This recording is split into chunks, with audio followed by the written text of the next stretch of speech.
I'd just like to start, though, with maybe just a little bit of peaceful non-compliance with you, if we could. You know how Gavin Newsom told us that even at our holiday parties, we couldn't have any chanting?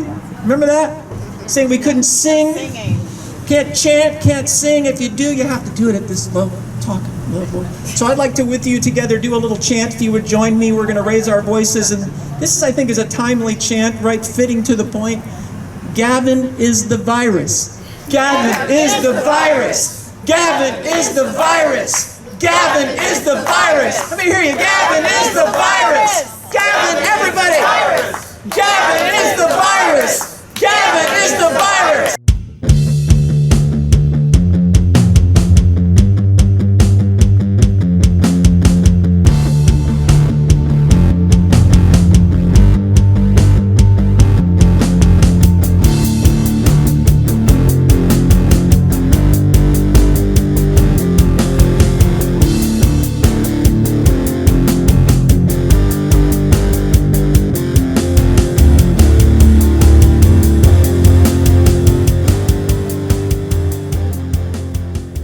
We are the biggest employer in our nation, the small business community.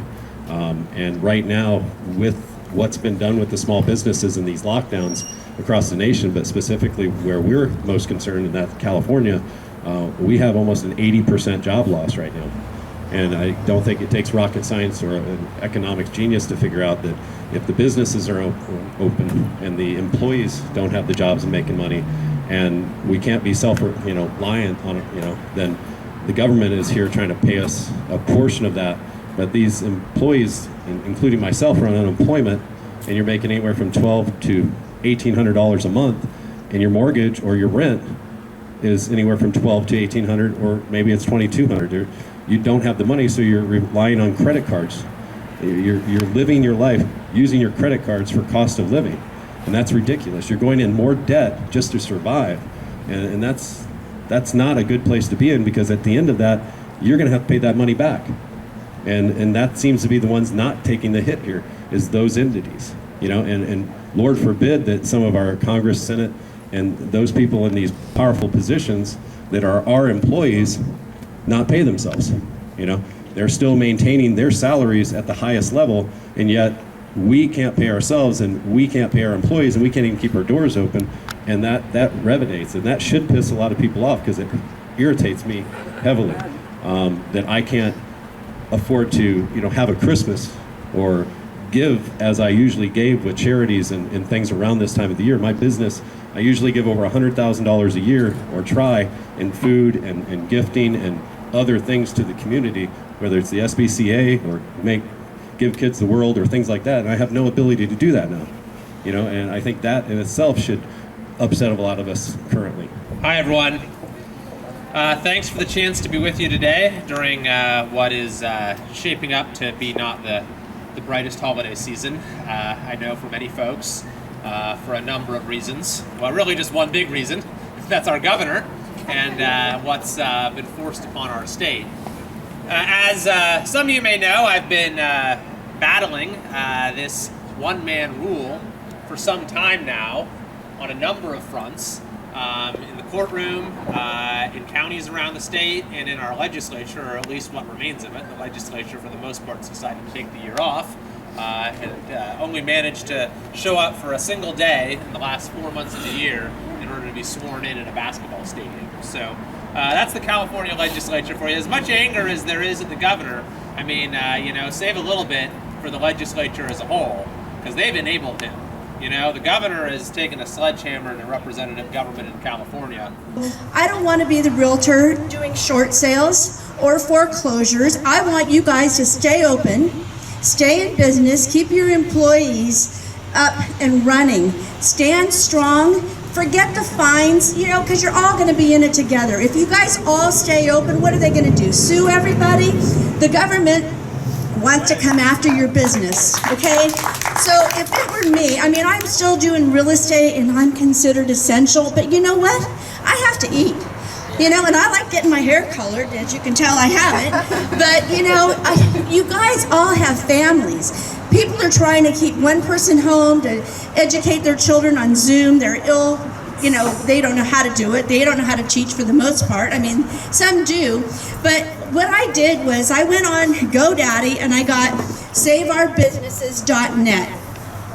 It's a one-stop shop. That's my plan, my goal, where I can share your website, share your event, put your businesses on there. It's an open, public Facebook page that I just created, and I am no techie person, but my future daughter-in-law over here, I got the domain, she created the website, I created the Facebook page. I'm posting stuff from Kevin Kiley. I posted about the lawsuit that happened today in Sacramento County. So please, there is a sign-up sheet, and I want to share your email addresses, your contact information, because you guys all have to stand together. I can't say how happy I am to see everybody here. Thank you so much. I, as Miranda mentioned, have an idea that my husband and I came up with, inspired by another local movement that's going on to help connect open businesses with the community so that the community members can come and support those local businesses. But first, I want to tell you a little bit about my background and why this means so much to me. So I am a graphic designer and I'm also a web designer, but my bread and butter job is that I work at a fine dining steakhouse here in Folsom. I am unemployed for the third time. And I have to say this third time was particularly upsetting because we're wearing masks, we're social distancing, we're using really great sanitizing practices. And when we shut down, I asked the general manager, I said, did a single contact tracer contact us and say that we had a case of COVID? Nope, we did not. There was no cases of COVID related to our restaurant at all. Yeah, our doors are closed. And that upset me so much that I decided, okay, my new part-time job is to recall Gavin Newsom. So I've been really involved in the official recall Newsom. Thank you. So we're actually having an event on Friday at the Whole Foods in Folsom at the Palladio. If you haven't signed yet, or if you guys can all sign today, but if you know somebody who has not signed yet, we're doing like a drive-through walk-up petition. So come on down 12 to 4:30 at the Whole Foods in Folsom. Her name is Connie Bryan, and she is right here. Yeah. All right. Here you go, Connie. This is Thank you very much. Thank you so much. I'm Connie Bryan. I'm host of The Connie Bryan Show in Sacramento. It also airs, it's a cable access program that airs nationwide. 11 markets in California, Berkeley, Pasadena, San Francisco, and outside of California, even Washington, D.C. I'm excited to be here with you. I'm also a small business owner in Sacramento, and I've been feeling the pain of all this ridiculous bullshit. So that's what I'm going to, for a few minutes, shoot from the hip with you about and kind of give you a taste of what I talk about on the show. That's how I met Mike Donahoe, was that I was looking to interview some restaurateurs and had heard about Save Our Businesses, and that's how I met Mike, and we really had a strong connection when I was looking to interview him for the show. I'd just like to start, though, with maybe just a little bit of peaceful non-compliance with you, if we could. You know how Gavin Newsom told us that even at our holiday parties, we couldn't have any chanting? Remember that? Saying we couldn't sing, can't chant, can't sing. If you do, you have to do it at this low level. So I'd like to, with you together, do a little chant. If you would join me, we're going to raise our voices. And this, I think, is a timely chant, right, fitting to the point. Gavin is the virus. Gavin is the virus. Gavin is the virus. Gavin is the virus. Let me hear you. Gavin is the virus. Gavin, everybody. Gavin is the virus. Gavin is the virus. Thank you very much. That was fantastic. I think Gavin might have heard us. Unfortunately, if we don't make a stand, if we don't get more businesses involved, I threw down the gauntlet and I told the governor point blank that I'm not closing my business. I'm not closing the inside. I'm not closing the outside. And we're going to fight. We're going to do everything we can. We've come up with little cheesy tactics. I'm sure you can read my door that everybody that eats here now is going to be an employee, or seen as an employee, and they're going to get an employee discount, and whatever it takes, Whether that'll hold true or not, I don't know, but we have to be a little more tactical and yet not violent, because there's a way to fight, like Martin Luther King said, without promoting violence and being civilly disobedient to those that think they have the power and the authority to crush us. But I can't be alone in this, guys. I cannot be the only business that stands here and takes it from every direction, which I know it's coming. I'm going to put no trespass signs in my yard, and I'm going to get prepared to get hit with everything they got. And right now it seems the most they have is the media, and they have a lot of political affiliates that will not listen to the facts, and what they will listen to is an agenda, and that agenda is to keep us locked down as long as possible. So we do not have anything to come back to, and we are completely reliant on the government. And I did not open my businesses to be relying on anybody but myself and my employees and the community. That's all I give heart to, is those three things. And I should not have to have someone like the governor tell me that I'm not important and I'm not essential and that I'm a danger to society. What's bothered me most is that the governor never really took this COVID-19 crisis seriously, in the sense that he saw it as a political opportunity. He said from the beginning, this is an opportunity for a new progressive era. He's rewarded special interest groups. He's allowed, the biggest players to stay open, like Hollywood just got an exemption, when the Waffle Experience can't open even under the, most secure safety guidelines. It was once famously said, when the government fears the people, there is liberty. But when the people fear the government, there is tyranny. I hope that if someday somebody picks something famous, quote unquote, that I said, it was, why the hell would you shop at Walmart and Amazon?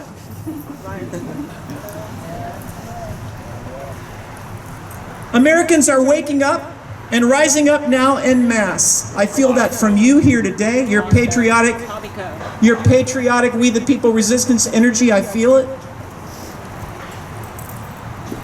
We're waking up and rising up en masse, and in the days and weeks to come, we are going to be patriotically reminding our elected representatives why they should fear we the people. Our nation is in dire peril from within after the Democratic Party has been compromised by corrupt global corporations aligned with Communist China, bent on destroying our free and independent republic, ruled by who? Us, we the people, not we the corporations. So I'm going to state this very simply, and I've been talking a lot about this on my show, and I will continue to do so. What we are experiencing right now is not just an attack on our community, it's an attack on what America is all about.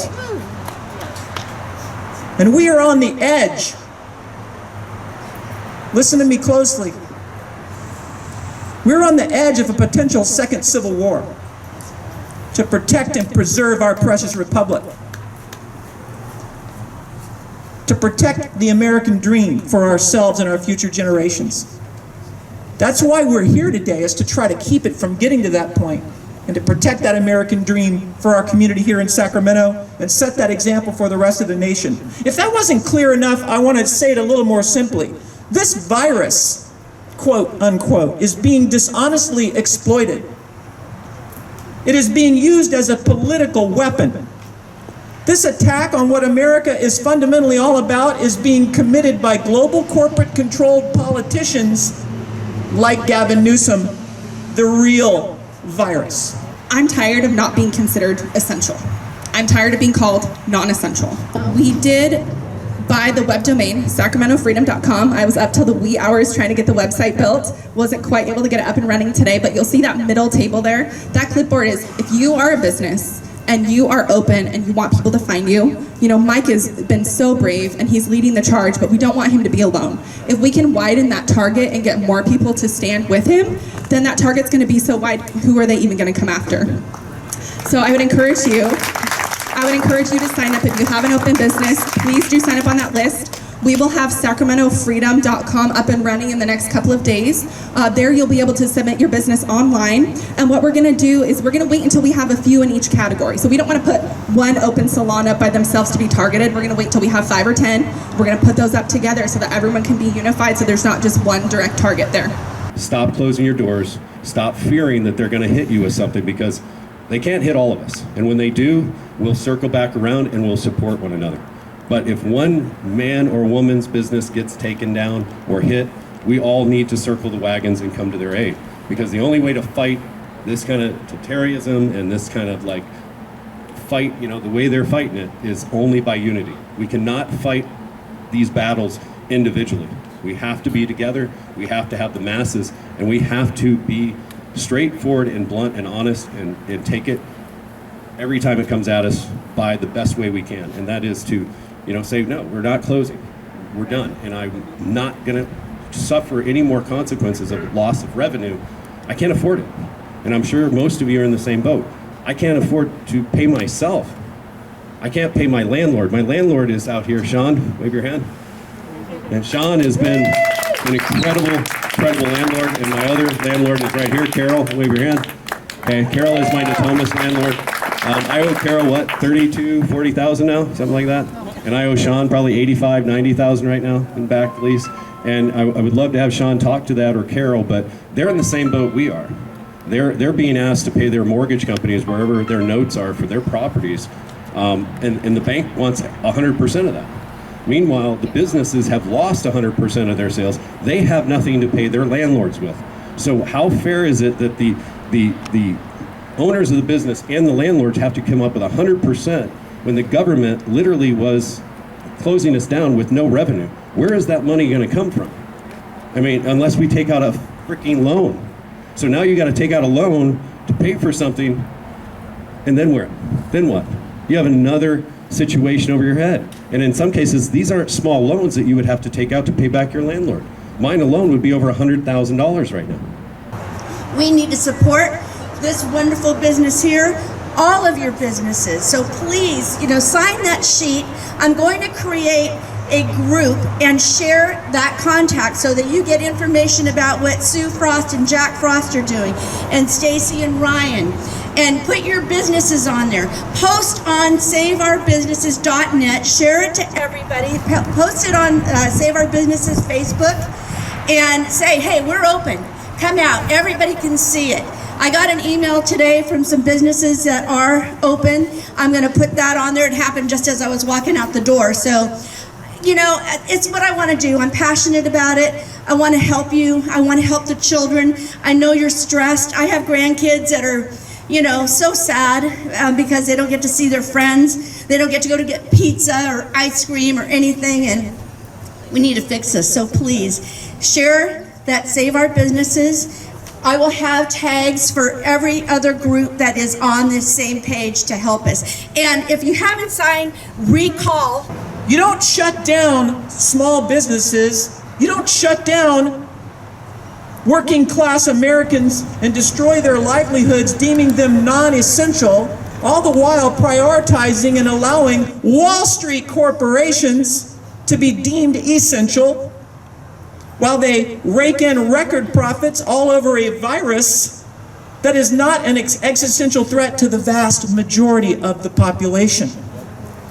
These big tech, big pharma, big bank, Wall Street, corporate shill politicians like Newsom, who are attacking everything America is about, are actively engaging in unreasonable, this is so important, they're engaging in unreasonable and wholly unjustifiable efforts to destroy our small businesses and our personal livelihoods. You've got to remember those two things. Unjustifiable, you could say unconstitutional, but also unreasonable. So what bothers me is that we're hurting the livelihood of folks like you, business owners and their employees and families, for no good reason, because the governor has refused to provide any evidence to substantiate his policies. As a matter of fact, as you might be aware, LA County's ban on outdoor dining was just struck down by a judge in Los Angeles County, precisely because the judge found it lacked evidence, it was illogical, it was irrational, and when LA County Public Health was asked to provide evidence to back it up, they couldn't do it. Yeah. And then a couple of days later, Dr. Galley, Governor Newsom's own Health and Human Services Secretary, had to admit that he didn't have any evidence either for this outdoor dining ban that's now applying essentially statewide. I mean, can you believe that? LA County does it. They have to admit there's no basis for it. And so Governor Newsom, good idea. I'll apply it to the state as a whole. The hypocrisy of the governors, mayors, and local level politicians who have sustained this attack on our livelihoods across our nation has been unconscionable. And there have been many examples. By now, I'm sure many of you will just talk about one. Governor Gavin Newsom's big recent private party with many households of his personal friends at the very ritzy restaurant that will go nameless at the moment in Napa, with zero social distancing on his part, zero mask wearing. This occurred shortly after the drafting of Newsom's strict holiday gathering restrictions that he mandated for all Californians, telling us we could not have more than 3 households gathered in our own homes. In our own homes. Telling us what we can do in our own homes. And just when you thought this hypocrisy couldn't get any worse, we discover that among the many households of Governor Newsom's elite friends attending this private party were both the CEO and the top lobbyist for none other than, wait for it, the California Health Association. This hypocrisy reveals the undeniable truth. This is so important, folks. It reveals the undeniable truth, the underbelly, as it were, of this shameful, un-American attack on everything America is about. It showed us, this hypocrisy on Gavin's part with the CEO of the California Health Association, it showed us proof that this virus is being grossly exaggerated and is not any kind of existential threat.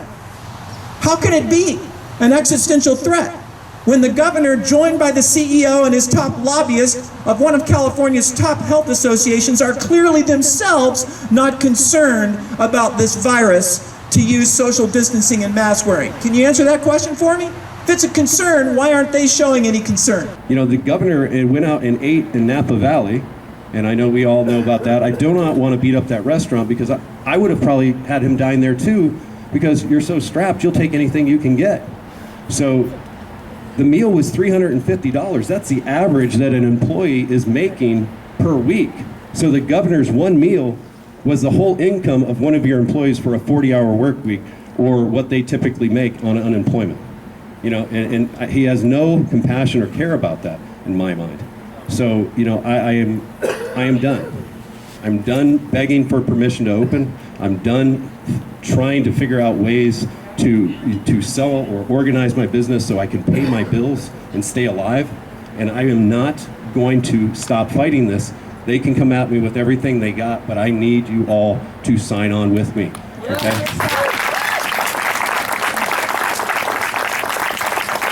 And we, part of my team, and you'll meet some of them today, we came up with something, and it's called a Reclamation of Independence, and it'll be read to you today. Connie, come on up here, read this for us, because you wrote it and you did such an amazing job. Oh, thank you so much. Yes, here you go. This is the, thank you very much. This is a one-page mission statement that we put together, kind of spells it out, what we're trying to do here. It's entitled Reclamation of Independence, instead of Declaration of Independence.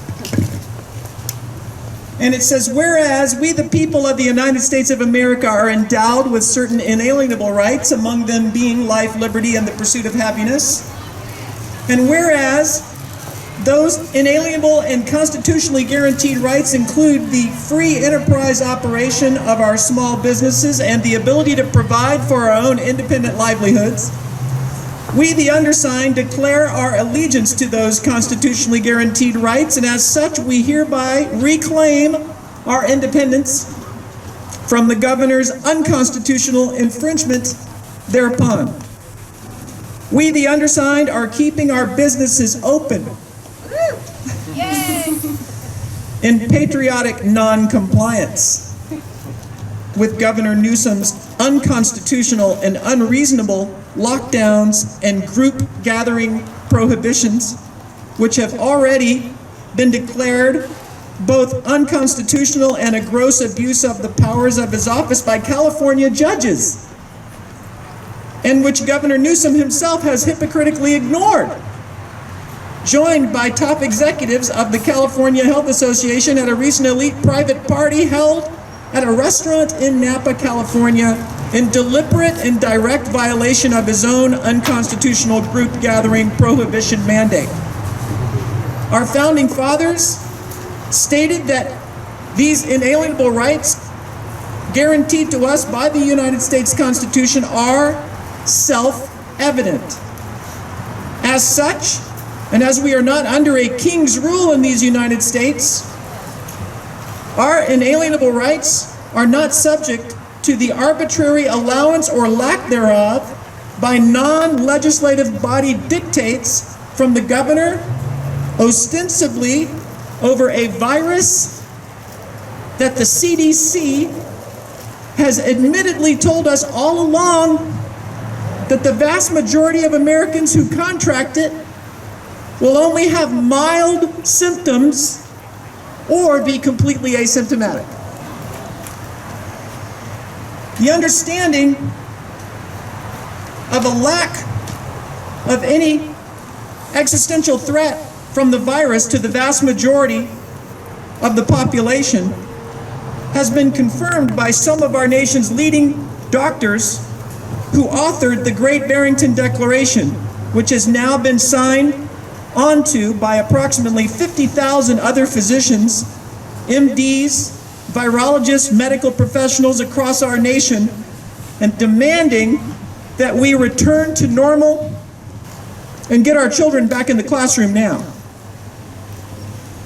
Furthermore, Governor Newsom's unconstitutional dictates have resulted in excessive harm and unreasonable detriment, not just to our personal livelihoods and small businesses, but to our communities overall, with the resulting vast deficit in taxes that will underfund our schools, environment, and social programs normally funded by sales tax, most of which is generated from small businesses.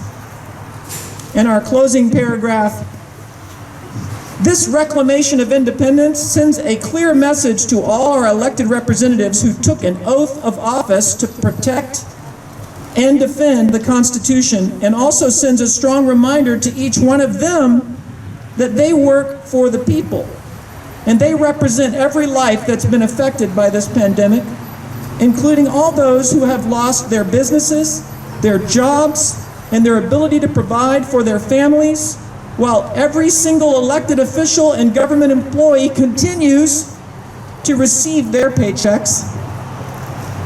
They also represent every life affected and lost from increased rates of suicide, drug overdose, domestic violence, and medical exams and treatments postponed or delayed due to understaffed hospitals. And that's our reclamation of independence we hope that you would all sign on to.